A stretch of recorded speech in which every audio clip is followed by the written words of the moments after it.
Warahmatullahi wabarakatuh.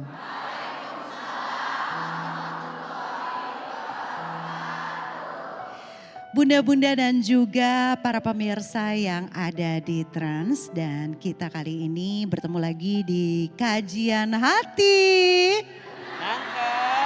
Hatimu. Kali ini kita punya tema di balik like ada tawa, ada ain yang menyala. Ini banyak sekali yang bertanya bahwa sebenarnya ain itu benar, nyata atau tidak.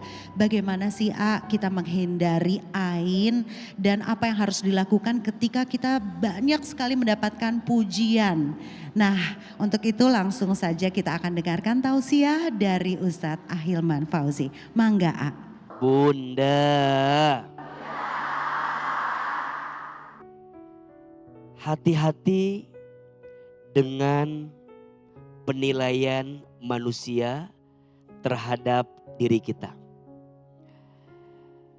Hati-hati dengan cara kita menampakkan nikmat yang Allah berikan kepada kita.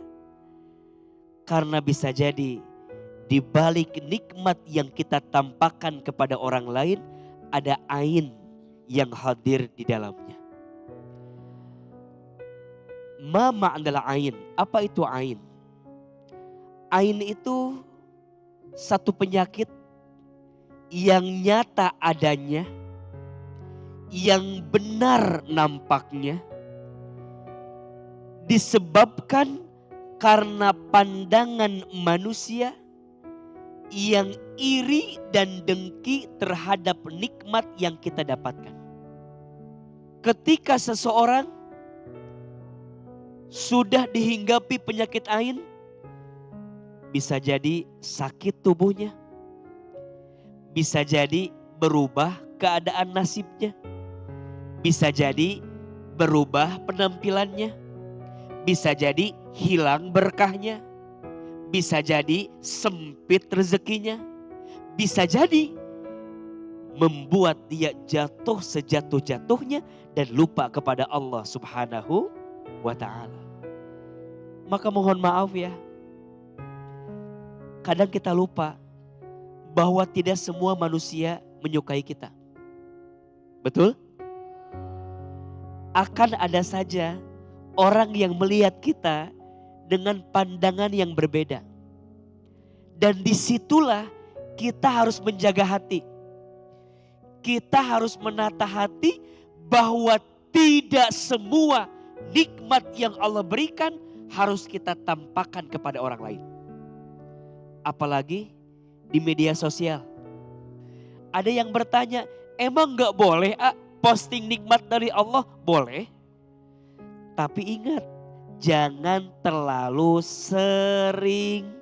Dan kalaupun kita posting, pastikan ketika orang memuji postingan kita, bukan memuji diri kita, tapi memuji Allah yang memberikan nikmat kepada kita. Betul? Maka di antara doa, di antara zikir yang bisa kita sisipkan agar terhindar dari ain, salah satunya adalah Masya Allah, Tabarakallah. Kenapa ini yang terucap? Agar saat orang melihat postingan kita, bukan fokus hanya dengan postingannya, tapi fokusnya sama siapa? Allah. Maka dalam Islam, kita diajarkan berbagai zikir di lisan kita yang harus keluar saat kita mendapatkan apapun di kehidupan kita. Diberi nikmat, ucapkan Alhamdulillah. Diberi ujian, ucapkan Inna lillah. Melihat yang mempesona, ucapkan Masya Allah. Melihat yang kurang baik, ucapkan Subhanallah. Berjanji, ucapkan Insya Allah. Berbuat salah, ucapkan Astagfirullah. Jadi semua yang keluar, semua yang diperlihatkan membuat kita makin ingat sama siapa? Allah. Maka boleh menampakkan nikmat dari Allah, silahkan. Tapi pastikan nikmat itu membuat orang yang melihatnya semakin ingat kepada siapa? Kepada Allah. Maka belajar ada adab kadang-kadang. Apa di antara adabnya? Jangan menunjukkan sesuatu kepada orang yang berpotensi iri dengan sesuatu itu. Contoh, sering AA sampaikan, bunda dengan suami kalau bisa jangan menunjukkan keromantisan di depan orang yang belum punya pasangan. Atau mohon maaf, bunda cerita harmonis sama pasangan di depan orang yang lagi bertengkar sama pasangan. Sehingga kepekaan itu akan menjauhkan kita dari penyakit ain. Berhati-hatilah dengan penyakit ain. Karena penyakit ain itu nyata. Bahkan lebih dulu daripada takdir yang Allah berikan kepada kita. Caranya ucapkan kalimat Masya Allah, Tabarakallah. Dan sebaliknya kita juga yang melihat pencapaian nikmat orang lain jangan iri dengan pencapaian orang lain. Belajar menenangkan hati, jangan iri dengan urusan dunia yang akan pergi meninggalkan kita. Setuju? Kata Nabi, kalau mau iri dua saja. Janganlah kamu iri kecuali pada dua hal. Satu, boleh iri kepada orang yang diberikan harta yang dengan hartanya diinfakkan di jalan Allah. Dan yang kedua, boleh iri kepada orang yang diberikan ilmu yang ilmunya digunakan untuk semakin taat kepada Allah. Mudah-mudahan kita menjadi orang yang lembut hatinya, lapang jiwanya, dan semoga Allah jauhkan kita dari penyakit ain. Amin ya Rabbal alamin. Masya Allah, tabarakallah, luar biasa ya. Tadi kita sudah dengar tentang ain. Dan sekarang kita akan berikan kesempatan dulu untuk yang mau bertanya boleh tunjuk tangan. Ya, perkenalkan, nama saya Hanan Iskandar. Jadi begini Ustadz, jadi dulu saya sempat mengikuti suatu ajang bernyanyi dan alhamdulillah Allah memberi saya rezeki dan mengangkat derajat saya pada saat itu. Tapi di situ Allah memberi ujian juga kepada saya dan akhirnya saya kembali merasakan berputarnya roda kehidupan dan saya kembali merasakan lagi hidup dari nol yang benar-benar saya merantau pada saat itu dan juga saya mengetahui satu fakta bahwa sebenarnya saya itu bukanlah anak kandung dari orang tua yang mengurus saya saat ini. Hanan setelah mengikuti ajang perlombaan nyanyi waktu itu, seperti apa kehidupan yang dijalani? Katanya sempat menjalani hidup yang cukup berat. Iya Ustadz, setelah itu ikut ajang bernyanyi waktu itu, Hanan juga sempat dibilang terpuruk, hidup sangat sulit. Sehingga Hanan merasakan yang namanya merantau ke berbagai provinsi, ke berbagai pulau. Dan juga bahkan Hanan sampai tidur merasakan tidur benar-benar tidur di jalan gitu. Tanpa merasakan kenyamanan rumah.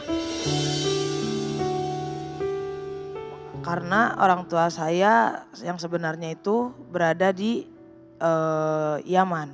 Berada di Yaman karena pada saat itu saya diadopsi sama orang tua saya yang pada saat itu posisinya menjadi seorang TKW di Saudi Arabia.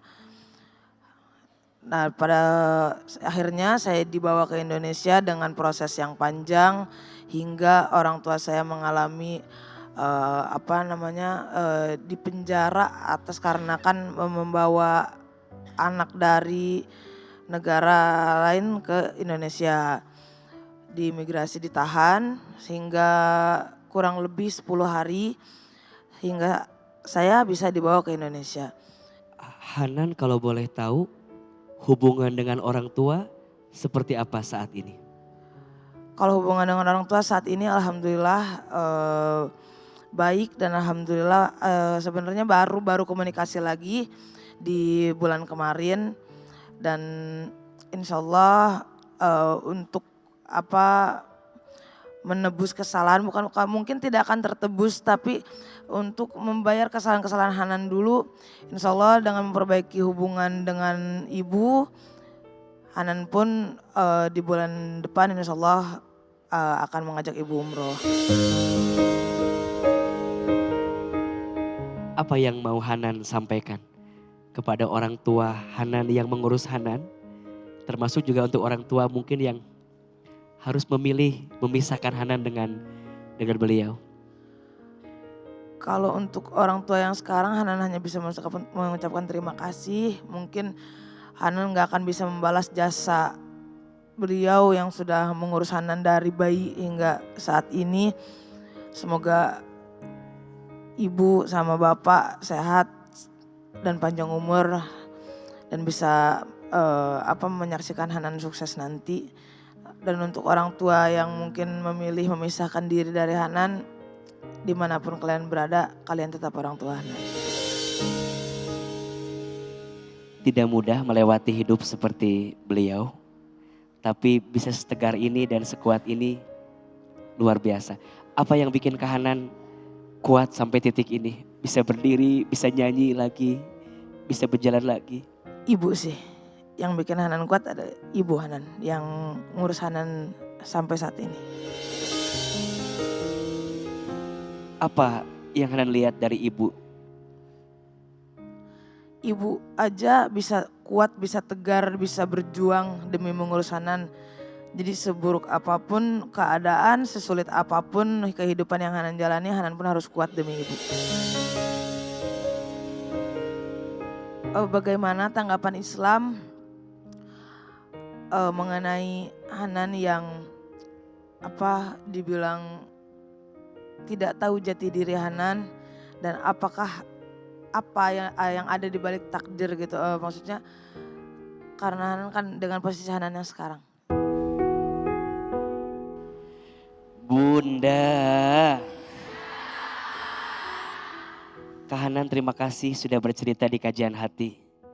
Kisah yang sangat luar biasa dan tentu bisa memberi inspirasi agar kita bisa memahami hidup ini dengan penuh kebaikan. Ada dua hal yang ingin Ahilman sampaikan. Satu, bicara tentang takdir. Takdir itu ada dua. Yang pertama ada yang disebut dengan takdir mubrom. Dan yang kedua ada yang disebut dengan takdir mu'allaq. Takdir mubrom itu adalah ketentuan Allah yang kejadiannya tidak melibatkan usaha manusia. Contoh, kita tidak bisa memilih orang tua kita siapa. Kita tidak bisa memilih lahir dari keluarga yang seperti apa. Di mana lahirnya, seperti apa keadaannya, dan tidak melibatkan usaha kita untuk Allah menentukan itu. Karena itu disebut dengan takdir mubrom. Ada yang kedua, takdir mu'allaq. Ketentuan Allah yang kejadiannya melibatkan usaha manusia. Contoh, rezeki. Rezeki gak bisa datang begitu saja. Harus ada ikhtiar, ada usaha. Jodoh. Jodoh itu gak tiba-tiba bim salah bim jadi apa. Prok. Pasti ada prosesnya, ada ta'arufnya, ada kenalannya, saling tahu menaunya, betul? Termasuk dengan karir pekerjaan kita, itu tidak tiba-tiba datang, tapi itu diundang dengan usaha kita. Hanan terlahir dari orang tua yang bahkan Hanan pun tidak tahu seperti apa keadaannya, maka untuk Hanan itu adalah takdir yang tidak melibatkan usahanya, tapi mohon maaf, untuk orang tuanya itu adalah pilihan yang dia ambil sehingga ketentuan Hanan hidup seperti ini. Maka mohon maaf untuk orang tua Hanan jika menyimak tayangan ini. Semoga ada kesempatan bisa bertemu dengan anak. Karena bagi orang tua termasuk perbuatan zolim ketika dia menelantarkan anaknya. Bagi orang tua termasuk perbuatan yang salah ketika dia tidak mau bertanggung jawab terhadap anaknya. Belajar memaafkan kehilafan dan kesalahan orang tua. Toh faktanya Allah kirimkan bidadari surga untuk menemanimu selama ini, yaitu ibu angkatmu itu. Maka kita harus tetap hormat dan berbakti, walaupun dia bukan ibu kandungmu, tapi dia adalah ibu yang mengurusmu, yang membesarkanmu. Hanan jangan merasa hidup ini tidak adil untukmu, jangan. Jangan merasa Allah tidak baik. Justru Allah sangat baik. Hanan tidak mungkin sekuat ini kalau Hanan tidak diuji seberat itu dalam hidup. Percayalah, seseorang tidak mungkin dibesarkan sebelum dia diberatkan hidupnya.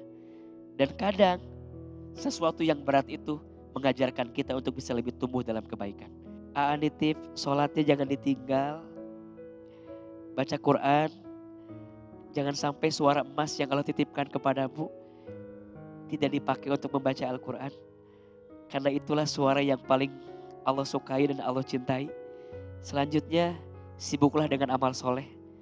Agar hatimu tidak diisi dengan kesempitan di hati. Dan kalau ada rezeki, bahagiakan ibu angkatmu. Karena percayalah, rizkimu akan Allah tambahkan saat engkau membahagiakan orang tuamu. Lebih ke waktu itu momennya sih pas sengaja Hanan yang nanya. Karena memang ya mungkin di umur segitu kita udah ngerti gitu kan, udah paham. Jadi ya nanya aja gimana sebenarnya itu Hanan siapa gitu, cuma nanya Hanan siapa, kok berbeda dari keluarga lain gitu. Akhirnya dijelasin pelan-pelan. Ya pas tahu sempet kaget juga, sampai sakit hati, tapi ya di sisi lain Hanan bersyukur juga karena kalau nggak ada ibu mungkin Hanan nggak akan besar sampai sekarang. Kalau untuk orang tua yang sekarang, Hanan paling ngucapin makasih. Karena mungkin tanpa kalian Hanan nggak akan sampai ada di titik sekarang dan nggak akan sebesar sekarang. Terima kasih buat semua jasa pengorbanan yang udah kalian berikan buat Hanan. Mungkin Hanan nggak akan bisa ngebalas dan nggak akan pernah bisa ngebalas, tapi setidaknya Hanan selalu berusaha dan berjuang buat kalian. Dan buat orang tua kandung, ya dimanapun kalian berada, Hanan tetap sayang sama kalian. Tadi juga kata Ustadz, ya memang takdir itu ada yang dari lewat orang lain, ada yang langsung dari Allah. Ya kita juga nggak bisa memungkiri.